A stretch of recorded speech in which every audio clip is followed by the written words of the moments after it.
बहुत ही नेक और ईमानदार लड़का था। कॉलेज की पढ़ाई पूरी करने के बाद उसे अच्छी सरकारी नौकरी मिली थी। अब उसके माता पिता शादी के लिए उसके पीछे पड़े थे, लेकिन रमेश को अभी शादी नहीं करनी थी। रोज की तरह जब वो ऑफिस से घर लौटा। बेटा, तुम नौकरी में परमानेंट हो गए हो, अब शादी करने में क्या हर्ज है। तुम्हारे सारे दोस्तों की शादियां हो गई है, बच्चे कच्चे भी हो गए हैं और तुम अभी तक टाइम पास कर रहे हो। मुझे कुछ नहीं सुनना, मैं तंग आ गई तुम्हारे घर के काम करते करते। हाँ बेटा, तुम्हारी माँ सच कह रही है, अब शादी कर लो फटाफट। सब कुछ सही समय पर होना जरूरी है। ओहो पिताजी, आप भी शुरू हो गए। ठीक है, मैं शादी के लिए तैयार हूँ, लेकिन मेरी एक शर्त है। वो क्या? तुम्हें गोरी दुल्हन चाहिए ना, यही ना? नहीं नहीं, गोरी हो या काली मुझे कोई फर्क नहीं पड़ता, बस उसे अच्छा खाना बनाना आना चाहिए। आप ही लड़की ढूंढो, मुझे टाइम नहीं है। दूसरे ही दिन रमेश के माता पिता एक मैच मेकर से मिलते हैं। मैच मेकर उन्हें कुछ फोटो दिखाता है। एक लड़की माँ को पसंद आती है। अरे वाह, ये लड़की तो बहुत सुंदर है, सुशील भी लग रही है। रमेश को जरूर पसंद आएगी। पंडित जी, क्या इसे खाना बनाना आता है? खाना? आप जो बोलोगे वो बना के खिलाएगी। Veg, non veg, fish, mutton, paneer, पालक, सब कुछ एकदम होटल जैसा। अरे वाह, ये बहुत बढ़िया है। लड़के वालों से कहिए कि शादी की तैयारी करे, हमें ये रिश्ता मंजूर है। शादी के बाद हम दोनों 4 धाम यात्रा चले जाएंगे। और इस तरह रमेश और पूर्णिमा की शादी हो गई। अब रोज रमेश सुबह अपने ऑफिस के लिए निकलता और पूर्णिमा उसके लिए टिफिन बना के देती। जब रमेश लंच टाइम में टिफिन खोलता, अरे ये क्या, आज भी पूर्णिमा ने नूडल्स ही दिए। बोर हो गया हूँ ये नूडल्स खा खा के। शायद माँ ने उसे कहा होगा कि मुझे नूडल्स पसंद है, इसीलिए रोज बना के दे रही है। आज उससे बात करनी पड़ेगी। पूर्णिमा, आज मुझे मटन कबाब खाने की बहुत इच्छा हो रही है। क्या तुम आज टिफिन के लिए बनाओगी वो? हाँ हाँ, क्यों नहीं। आपकी सेवा करना मेरा प्रथम कर्तव्य है। रोज की तरह लंच टाइम में जब रमेश ने टिफिन खोला तो वो चकरा गया। टिफिन में मटन नूडल्स थे। क्या हुआ भाई, खुशबू तो बढ़िया आ रही है। आज क्या स्पेशल दिया है भाभी ने?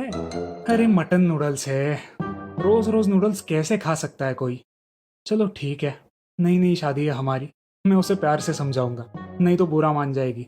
पूर्णिमा, कल जो मटन नूडल्स बनाए थे तुमने बहुत स्वादिष्ट थे।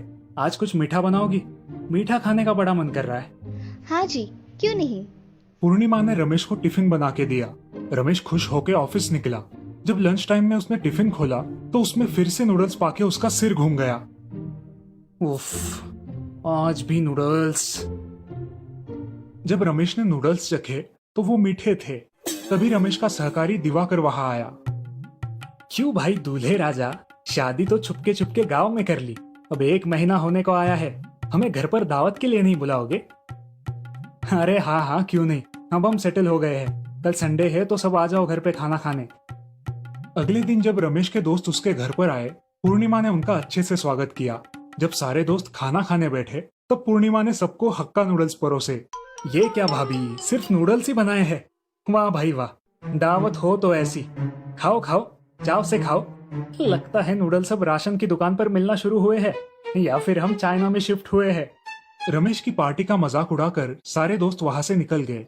दोस्तों के जाने के बाद, पूर्णिमा, ये कैसा खाना बनाया था तुमने, सिर्फ नूडल्स वाला? कोई प्रॉब्लम है क्या तुम्हें? नहीं जी, प्रॉब्लम कुछ भी नहीं है, लेकिन क्योंकि मैं पढ़ाई के लिए अक्सर घर से बाहर बोर्डिंग में रही हूँ और घर वालों ने बाहर का खाना खाने के लिए मना किया था, इसकी वजह से सुबह शाम दोपहर सिर्फ नूडल्स बना के ही खाती थी। और ये बात शादी फिक्स होते समय मैच मेकर ने आपके माता पिता जी को बताई भी थी, उन्हें फिर भी ये रिश्ता मंजूर था। तभी गांव से रमेश की माँ का फोन आता है। हेलो रमेश बेटा, कैसे हो तुम दोनों? तुम खुश तो हो?